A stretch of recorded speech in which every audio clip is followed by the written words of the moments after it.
Okay, this is a video version of lesson 16 called Git Version Control. Of course, we've been using Git Version Control all semester to submit our homework assignments, but with this lesson, we're going to take a closer look at Git and what it can do for us and for our development team. So up until this point, we've been using Git to solve two problems for us, and the first problem is here on this slide. And that is the versioning of different versions of our source code. And we know that to store different versions, we use this git commit feature here, where you have some initial commits that has the initial version of your source code, and then from there you add additional commits on top of that initial version to store later versions of your source code.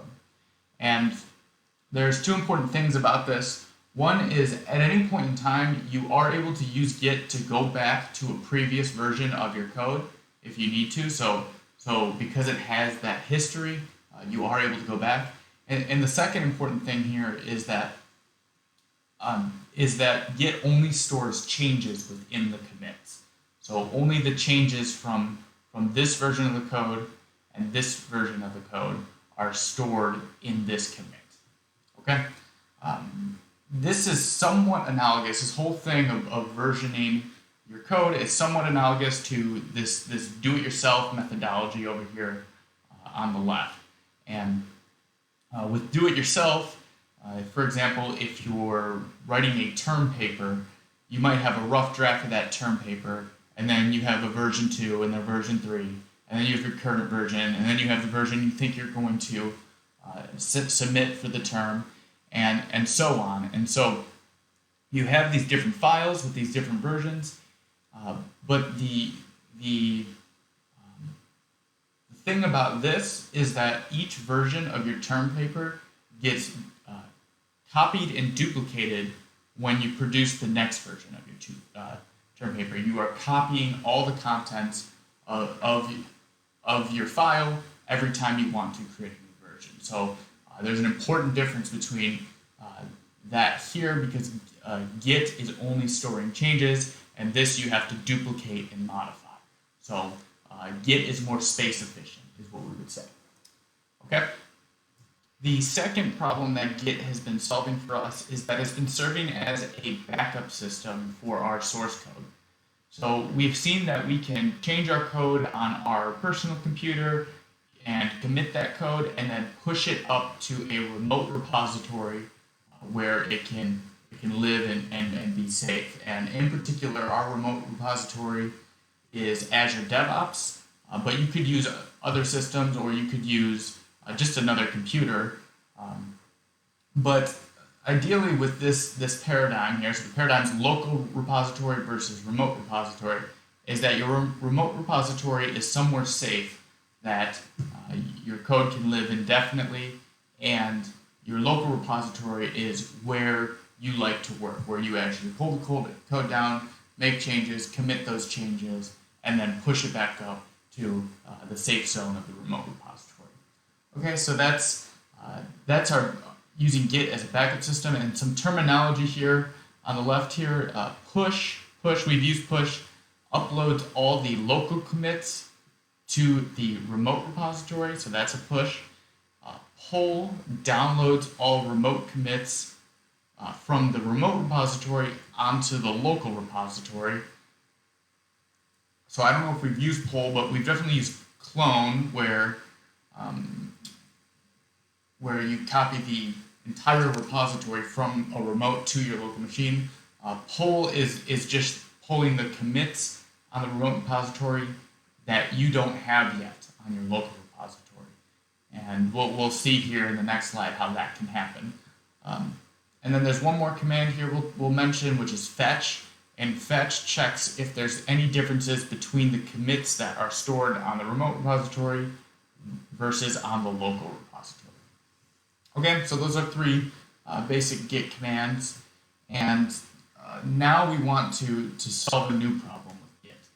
And there's not quite a problem yet on this slide, but it's coming.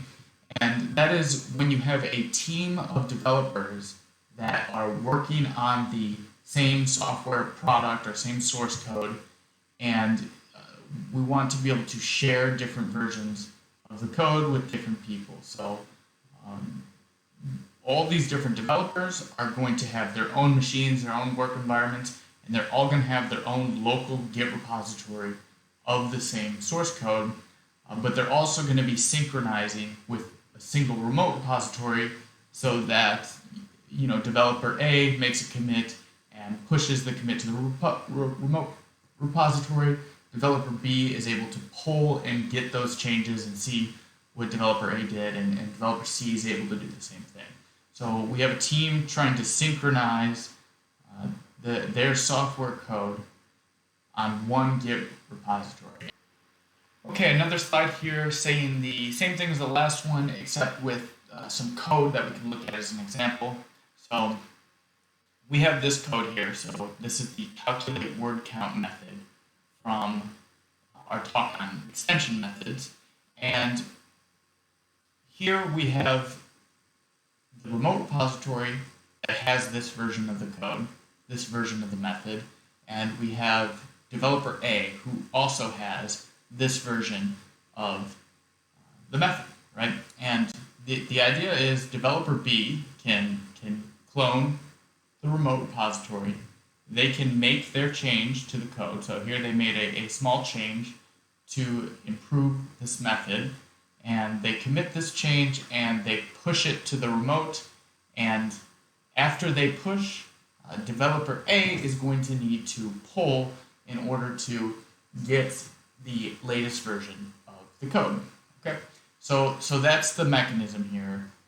Someone changes, they push to the remote, and then someone else will pull from the remote. Okay, and this is fine until we run into this situation where we have our remote repository and it has this version of the code, and developer A is going to change this version of the code, and then developer B is going to change this version of the code in a different way. So they've made different changes to the same code. And when this happens, let's say developer A commits and pushes their changes first. That's fine. Developer A wins in that case. Developer B, though, when they go to commit and push, they're going to run into a merge conflict. Git is going to say two people made the same or made changes to the same piece of code. We don't know which version of the code you want to move forward with as a team. And so when this happens, you get a merge conflict. Okay, and this is what it looks like in the Visual Studio interface for resolving merge conflicts. But here you can see, well, here's one version that I saw where we changed this method in this way, and here's another version where we changed the method in a different way. What do you want as the final result? And this is something you'll have to tell Git in order to move forward. And some issues with merge conflicts are that as code gets more complex, merge conflicts get much harder to resolve. If the changes are, like, these are pretty trivial software changes here, changing a single method in a simple way. But if you have big pieces of code that are getting modified by two different people, and you get a merge conflict, then it could be messy to clean it up and to determine what version you want to move forward with. And it'll probably require some manual work to piece together what you want to keep as your final product. Okay? And of course, as you can expect, the more people you have on a team that are working on different things, the more you're going to get merge conflicts, and it's not a good thing. We want to avoid merge conflicts as much as we can. So the two Git systems we're going to use to solve this, or to limit the scope and reduce the frequency of merge conflicts, are the Git Branching System and the pull request system. Okay? With these two systems, we should be able to avoid 99% of merge conflicts. Okay. Okay, the Git branching system allows us to create multiple versions of our code base that live alongside each other. And to be clear, the branching versions are different than the commit versions. So the commit versions are for storing snapshots in time of how our code changed over time. Okay, so that's what commits are for. Branching versions are a little bit different. Branching versions are saying, we might have one Git repository here, and what we can do is we can branch that repository so that this branch of the code can be changed over here independently of this branch. So the two branches can change independently, and then if we wish in the future, potentially we could converge these two branches back together so that now we have one version of the code. Okay, so that's the idea of branching. And this diagram shows it here. So you might have a main branch where the main branch is your source of truth. And you're going to use the code that's in the main branch to create the product or to deploy the product that you provide to the users, for example. So that's the main branch. And then say you want to make changes to add some feature or to complete some user story to your main branch. Okay? What you do is you branch the main branch, create your own branch, and you can make changes to your own branch independently of the main branch. So each of these circles is a commit. Okay, so you can make your own commits on your own branch on your own time. You're good. And then what you can do is merge your branch or back into the main branch to get the changes you made into the main branch, which is the version of the code that we're actually going to use to deploy to the user. Okay, and you can create as many branches as you want here. Okay. Okay, so the thing to note about branching alone is that it doesn't actually solve our problem. Right? So we can create a branch off of the main branch, and we could change some code, and then the main branch could also change that same part of the code. And when we go to merge our branch back in the main branch, we get the merge conflict anyway. Okay, so that's one issue we have. Another issue is, we might make a branch off of the main branch, but the code we write in our branch might not, or might have some issues, right? And we don't want to put it back in the main branch. It's not ready to be part of our final product yet. Okay, so to handle those two situations, we can use the pull request feature here.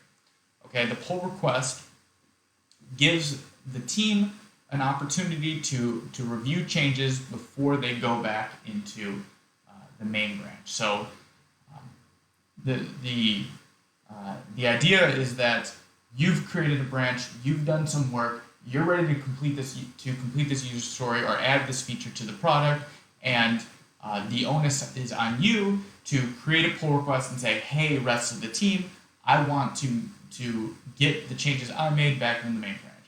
And the team can review them and say, well, your code has issues, so you need to fix some things in your branch before this can go back in the main branch, or maybe the users aren't ready for this feature, or maybe management isn't comfortable releasing this feature yet, so we don't want to let this into the main branch yet.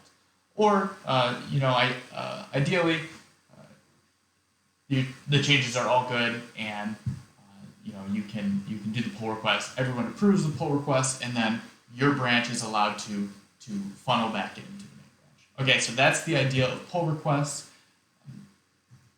Okay, in a few more words, this is what the pull request process might look like and what information a pull request might contain.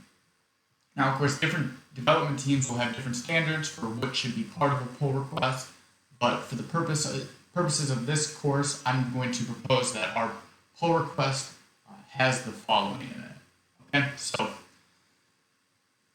step one is that you create the pull request to merge the code in your branch with the code in the main branch. And more generally, we can say that a pull request will have a source branch and a target branch. So again, the source branch is the branch that you made changes in, and the target branch is usually the main branch, but different teams might have different branching conventions where maybe the code in your branch needs to be merged into some other branch, and then other people will merge into this branch, and then this branch will be merged into the main branch, right? So there's different branching conventions, but in general, we say there's a source branch and a target branch. Okay, and a pull request should also contain a name and a description that describes the changes you have made.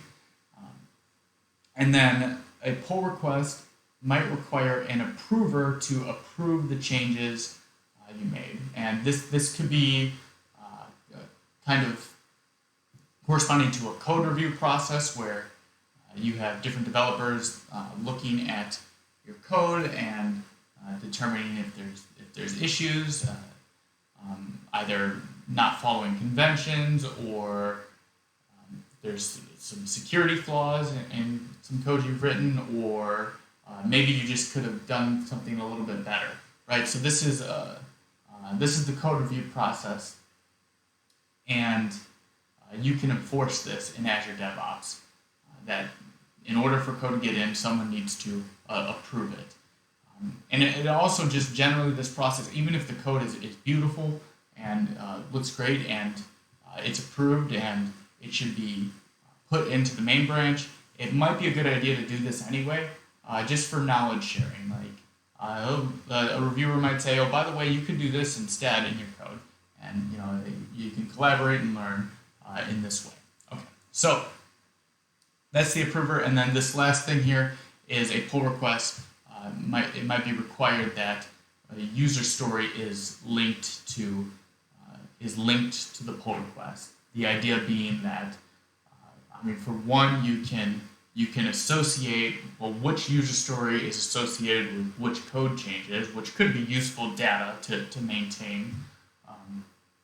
And the other thing is, it might provide some assurance that when someone's making changes to the code, they're doing it because they're trying to fulfill some requirement. So that could be a reason for such enforcement. And again, all of this can be enforced in Azure DevOps. Okay, just a few more things to point out over these next couple of slides. So the first thing is this. So here we have a situation where we have the remote repository, which has a main branch, and of course dev A has a main branch as well, and dev B has a main branch as well. These are their local repositories. Okay? And what's still true is that even if dev A creates a new branch, perhaps called dev A can still push that branch to the remote so that they have a backup repository, a backup system for their working branch. Okay.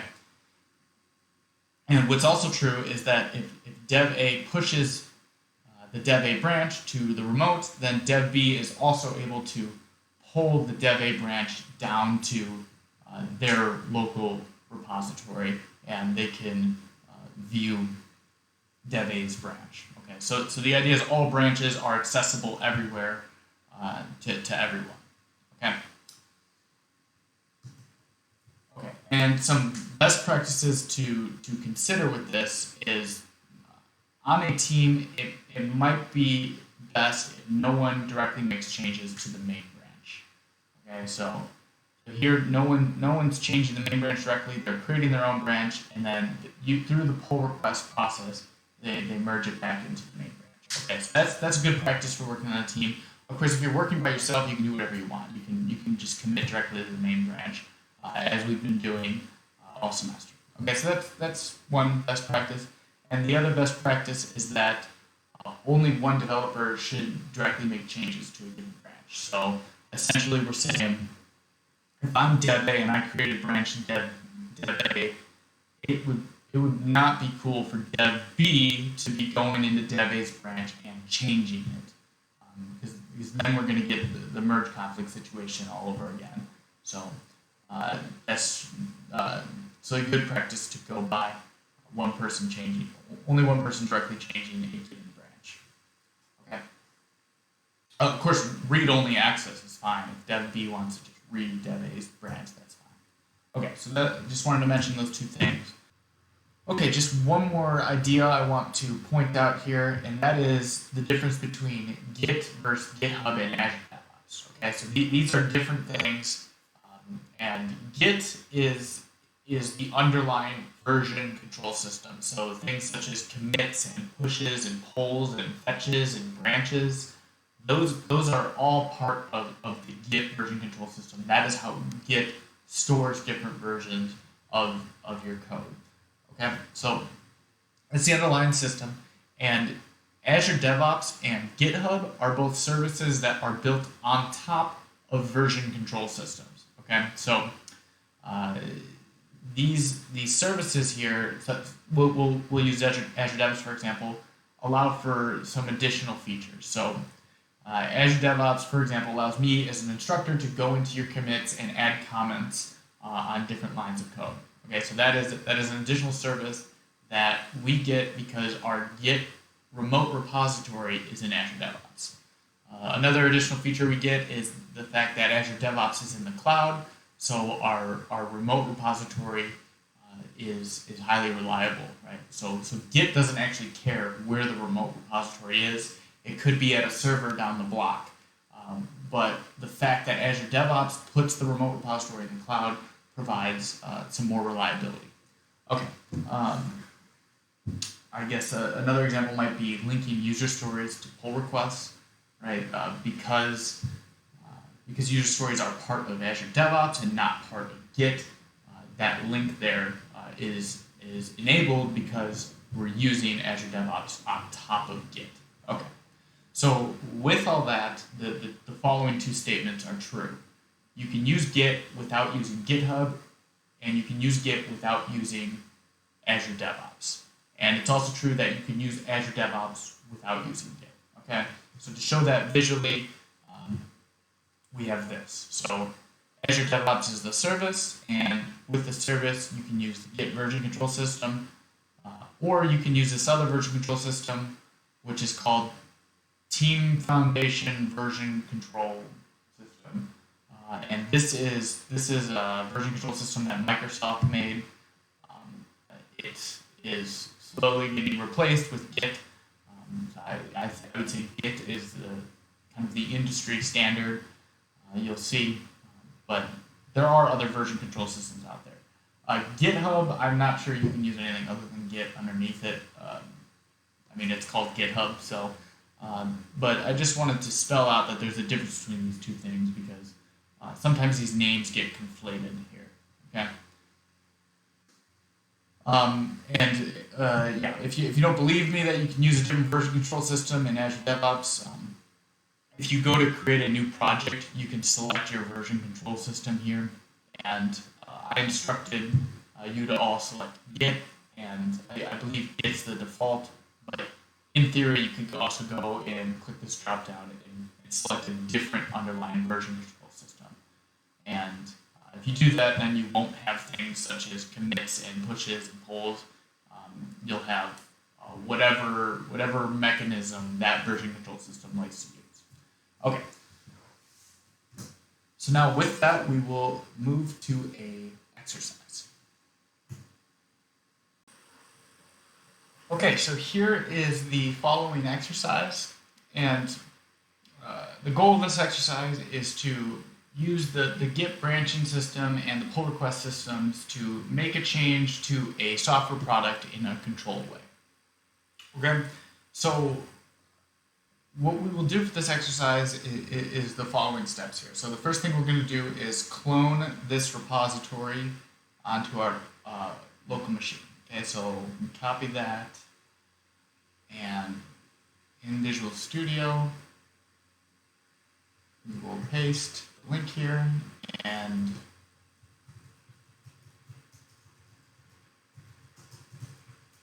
software dev tools. Okay, and let's click, let me copy this actually. Let me click clone here. And so one thing that I may not have pointed out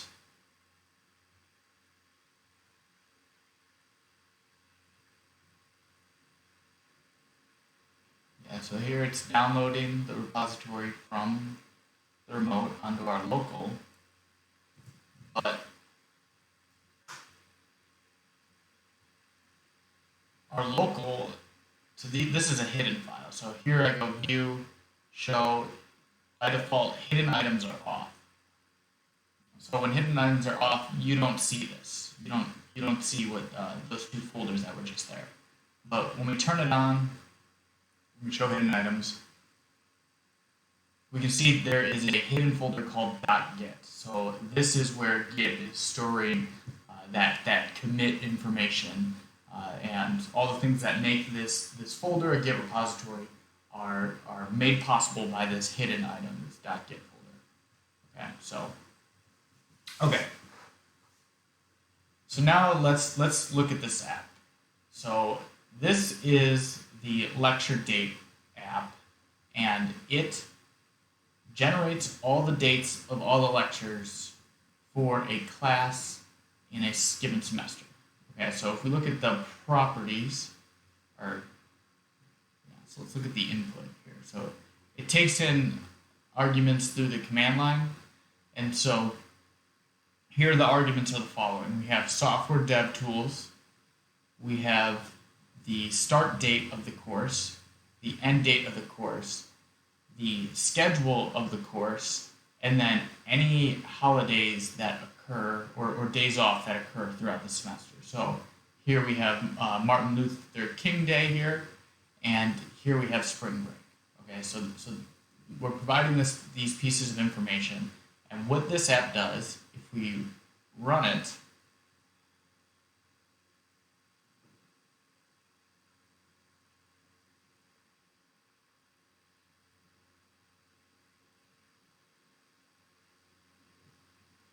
is it generates all of our lecture dates with the day of the week that the lecture falls on. Okay, so you can imagine this is like a tool for an instructor that might need to make a course calendar for their course, and they want to know both the dates that all their course periods fall on, and then whether it's a Monday or Wednesday or whatever the schedule is, right? This app works for an arbitrary schedule, so it could be a Monday, Wednesday, Friday class or a Tuesday, Thursday class. Doesn't matter. Okay, so now if we revisit the exercise file, we have a user story called Cadence for lecture dates. So I'm going to go to this user story and let's take a look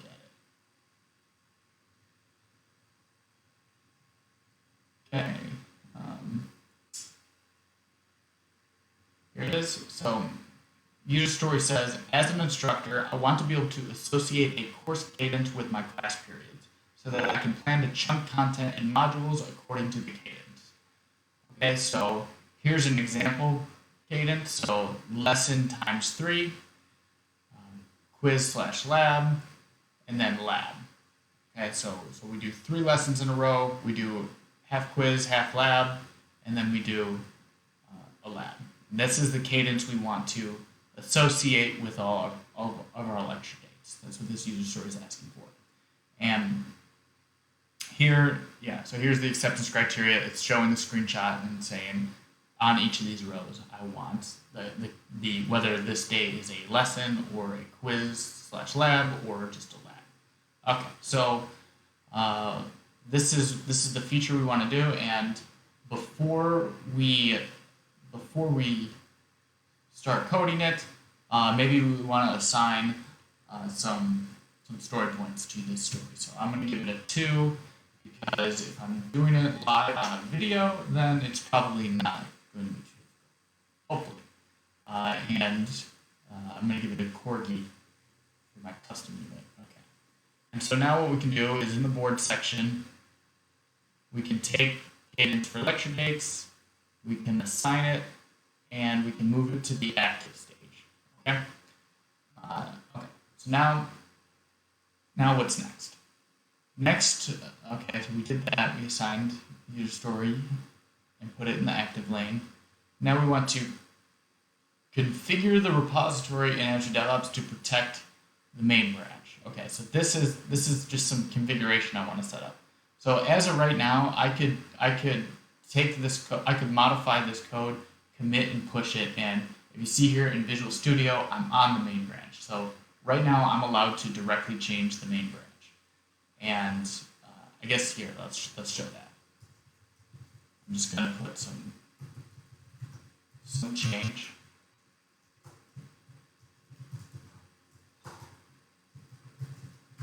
Okay, and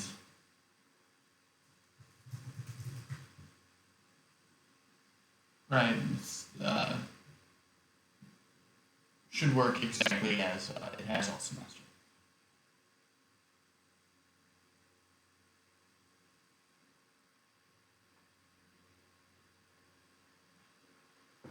Okay, and because we suggest best practice that no one changes the main branch unless you're working individually, then we're going to update the configuration so that this is not possible. So to do that, we can go to branches here.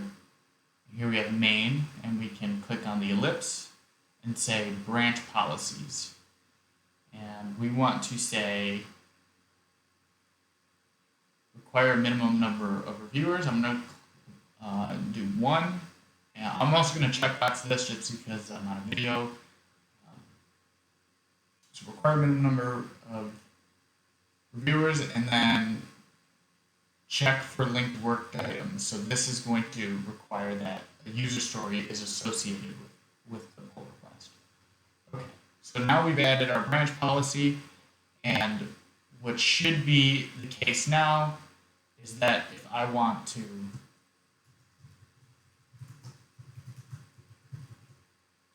so now I make another change, and if we try to commit, the commit is fine because we're on our local repository, but when we do the push,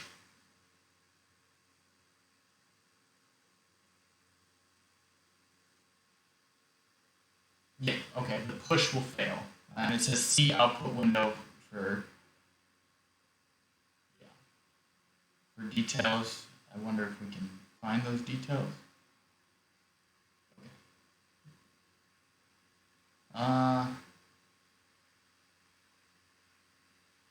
Okay, we're not getting the details, but the reason it failed is because now we have that policy.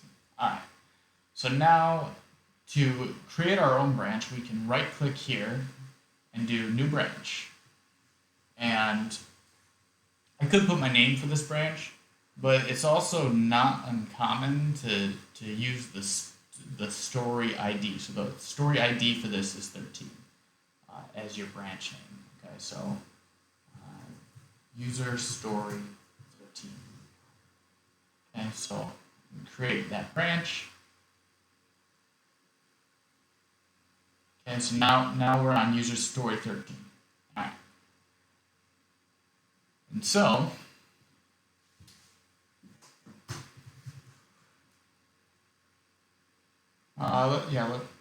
let's show this real quick. So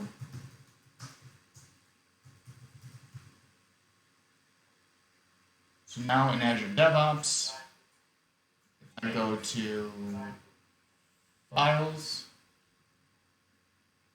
now I haven't pushed yet. Okay, yeah, so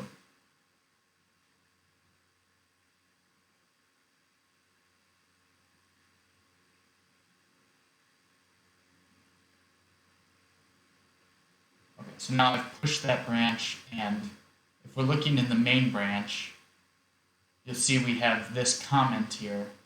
But if we hop over to the, we gotta refresh.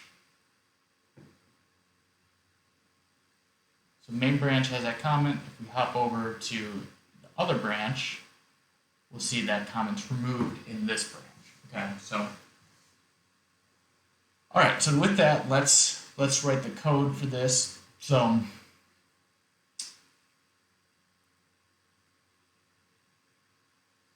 let's go to the debug properties, and essentially what we're saying is we want to put a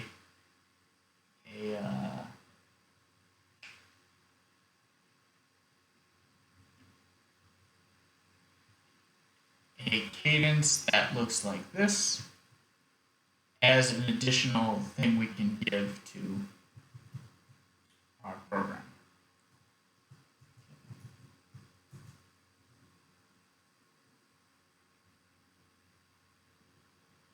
And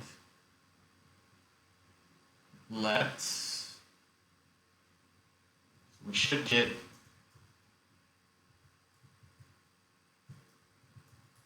oh gosh, this might not work well, but yeah.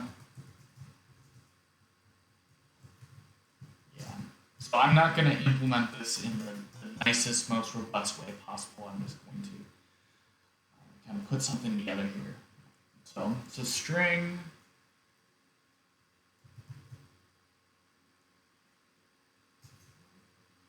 Call it raw cadence. Yeah, okay.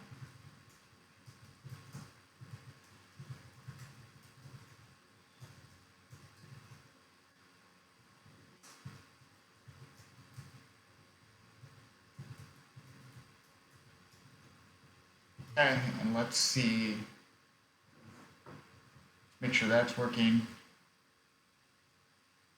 Okay, good, we get the raw cadence. So now, how I'm going to solve this, right? Again, not a robust implementation, but I'm going to say string array equals cadence components. And I'm going to do the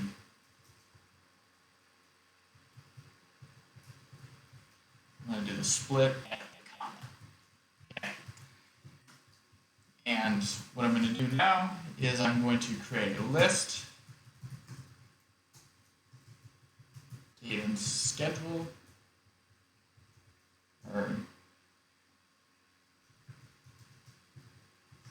and be a new list. Okay. So now my plan is to loop through the components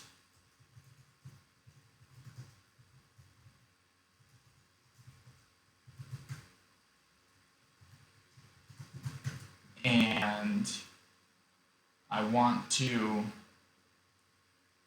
determine if there is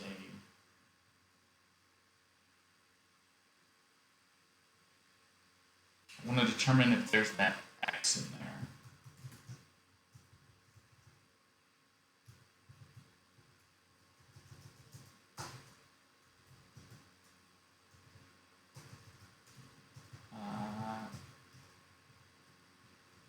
Yeah. So we'll do component dot index of X. Okay. Yeah. So we're kind of assuming that we wouldn't have a capital X in there for any other reason. We're also assuming there's only, yeah. Okay. Yeah. So what we'll say then is, okay, so this returns -1 if not found. So if it's negative, then we can just take the cadence and add it to schedule. Else, we want to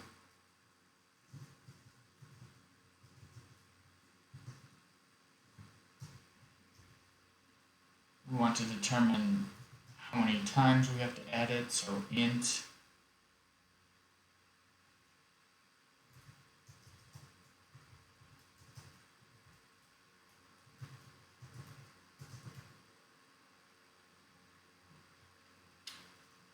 equals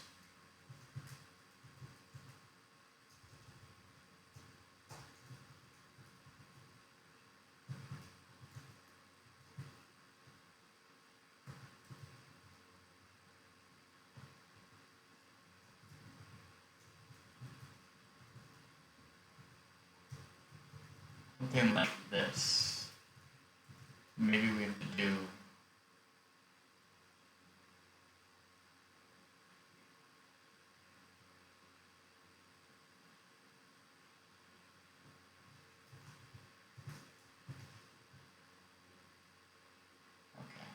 hopefully that works.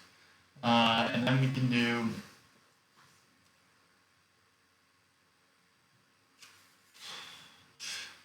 I is less than repeat. Okay, so what I'm doing is I'm expanding, right? So we have kind of compressed our schedule with this X here. We have 3 lessons in a row and we've compressed it with that X. And I'm trying to expand that out. So with this we can do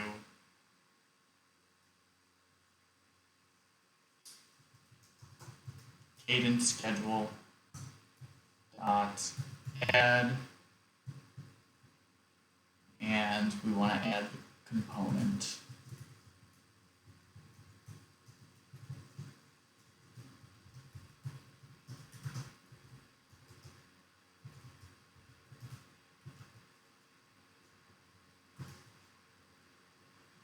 And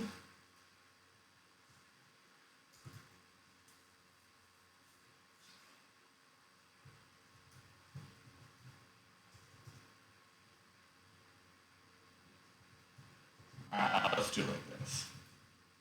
Again, we are just hacking it together here. So we're going to split at the capital X, and we're going to take the first item of that split. All right. So now what I think I have after all of this is I can print this cadence schedule, and hopefully it is uncompressed.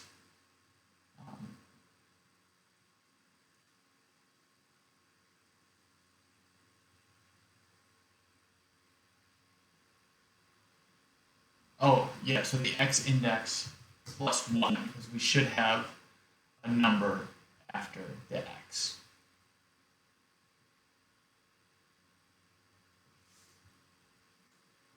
Yeah, and as soon as that number becomes 2 digits, it's not going to work. Okay, so we didn't print like we wanted to, but we can just do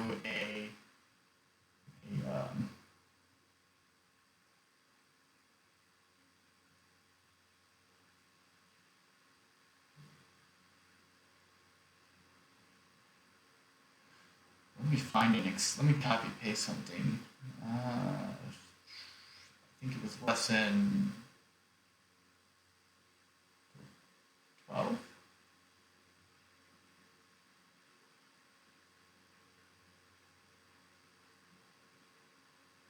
Common code, extension methods, to delimited list. All right, yeah, I'm going to take this.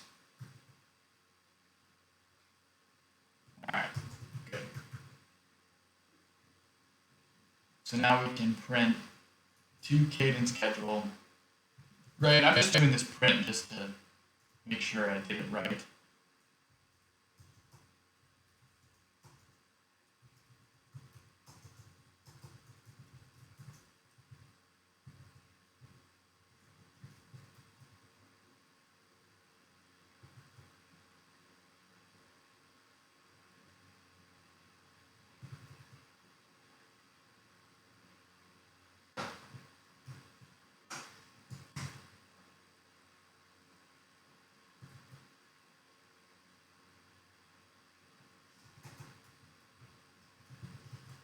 Okay.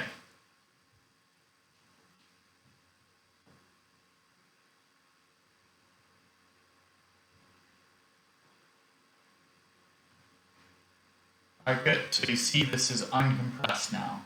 Lesson, lesson, lesson, quiz / lab, and then lab. That's our cadence. Okay, so now we don't need to print this anymore. My plan is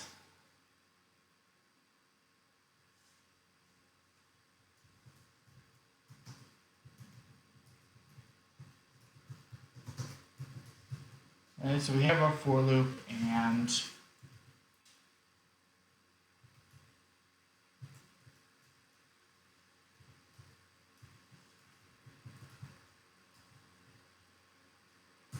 if the cadence index is greater than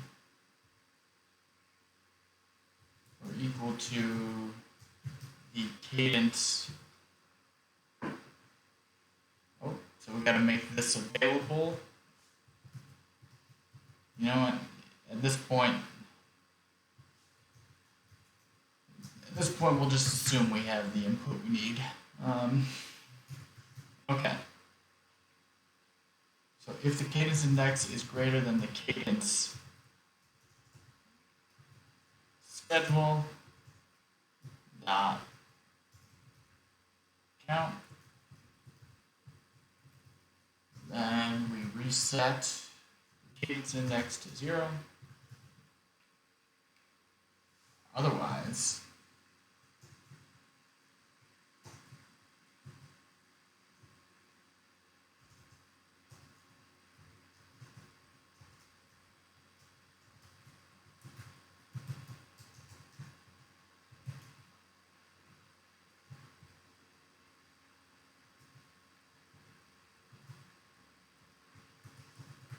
something like this, and okay, I think that does it. All right, it ain't pretty, but let's see if it works.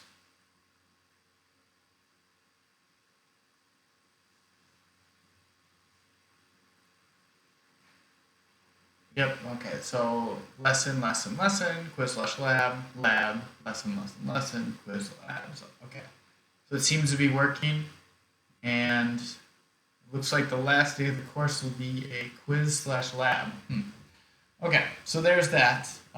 Feature seems good enough for now, and just to illustrate it, I mean, this should work for any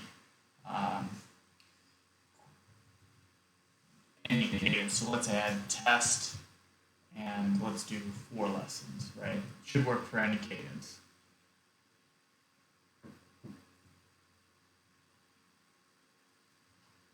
Yeah, so lesson,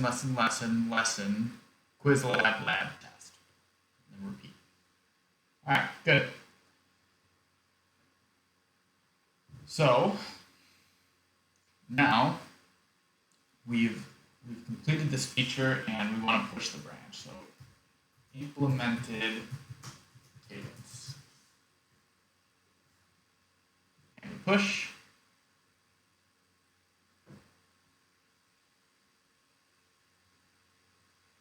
And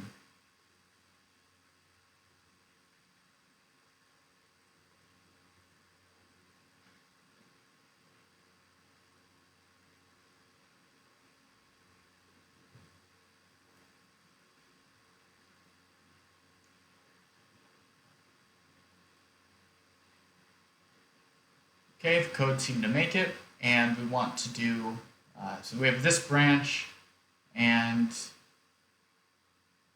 that will be our source branch, and the target branch will be the main branch that does not have this code yet, so we'll do the pull request, and we'll do new pull request. All right, source branch, use story 13, going into main, I'll just use cadence implemented for lecture dates app. All right, and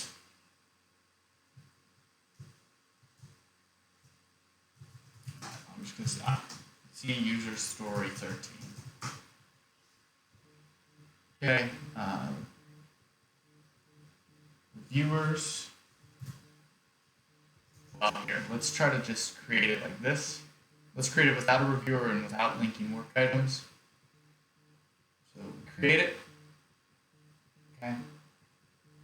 And here it says, yeah, so if we try to complete this, it's not gonna let us because we don't have a work item linked. And so to fix that, we can click work items and we should be able to search for, yeah, so here it is, cadence for lecture dates. And now the user story has is linked here. And then see if we can complete it now. Complete. Okay, still can't complete because no one has approved. And here, as an approver, I can go in here and look at the changes here. Right, I can post comments.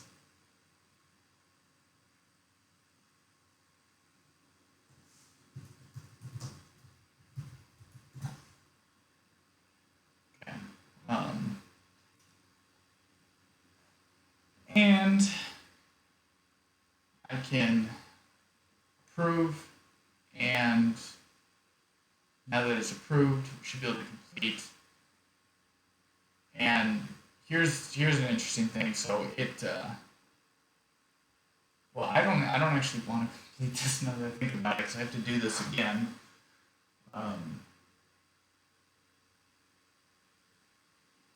Okay, well.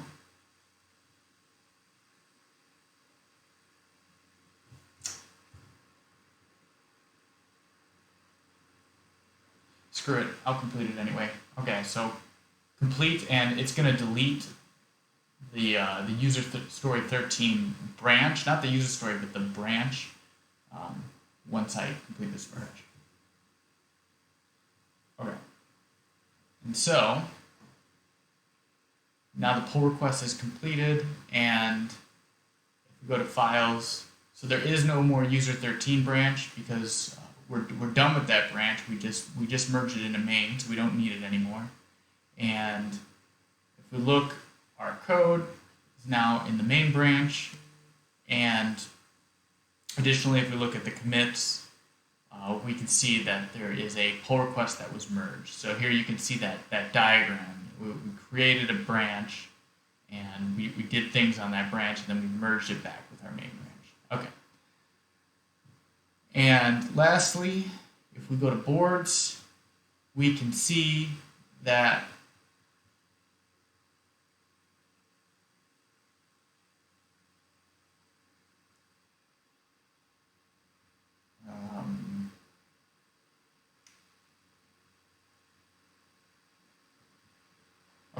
we can see that